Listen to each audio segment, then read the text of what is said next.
Oui, alors nous sommes ici à Grenoble, donc nous assistons à une manifestation cabindaise, c'est-à-dire le peuple cabindais est ici devant le peuple en France, à Grenoble précisément, pour pouvoir manifester. Alors nous avons notre frère et ami, Monsieur Tayeb, il est professeur et voilà, j'aimerais recueillir ses intentions sur la manifestation qui se passe aujourd'hui. C'est une occasion pour que le peuple cabindé se manifeste pour montrer son opposition à tout ce qui se passe en Angola. Donc il le fait donc aujourd'hui le 17 à Grenoble et il va le faire le 28 à Genève devant la Fédération internationale de football et donc le 25 à Bruxelles. Alors nous disons donc non à la Coupe d'Afrique des Nations. Pourquoi ? Parce que cette coupe va se dérouler, une partie de ces jeux auront lieu au Cabinda et sur ce sol bien sûr il y a un peuple qui souffre, nous disons non à la Coupe d'Afrique des Nations sur le sang du peuple cabindé. Dernièrement donc l'Angola a expulsé des centaines de milliers donc de cabindés avec les Congolais qui résidaient au Cabinda. Donc maintenant que les Congolais on n'a plus besoin d'eux parce qu'auparavant ils les ont fait venir pour voter à la place des cabindés lors des élections législatives en août 2008.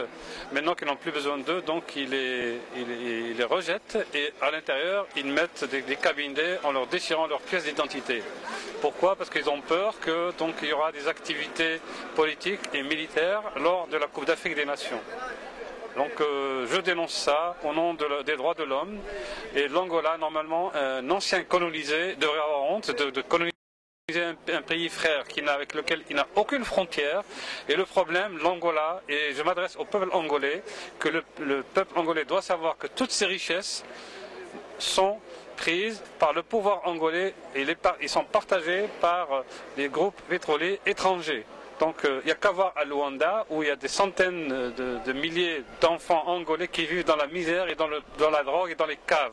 Donc où est ce pétrole, monsieur Dos Santos, que vous partagez avec vos généraux et vos maîtres blancs? Voilà, vous devriez avoir honte. Je sais qu'on n'avait pas honte, hein, vous êtes noir, c'est pour ça. On ne voit pas la honte dans votre... un ancien colonisé qui colonise un pays avec lequel il n'a aucune frontière. Alors expliquez-moi ça. Vous êtes un ancien colon, vous êtes colonisé à ce jour par le Portugal. Il n'y a qu'à voir chez vous, toute votre économie est maîtrisée par les Portugais et le Brésil. Alors, que font les Angolais ? Rien du tout, à part être des anciens colons qui acceptent leur situation. Je dénonce toujours ça et j'appelle tout le peuple cabindé à continuer la lutte. Il n'y a que ce moyen qui peut les libérer. Oui, merci beaucoup M. Tayeb de nous avoir donné l'éclaircissement de votre présence ici à Grenoble pour manifester contre l'occupation de Cabinda par l'Angola. Mais seulement nous voulons savoir si réellement la communauté internationale prend acte de cette situation. Est-ce que, voilà, quel est le point de vue de la communauté internationale sur la problématique cabindaise? Le problème, c'est que la communauté internationale a été informée.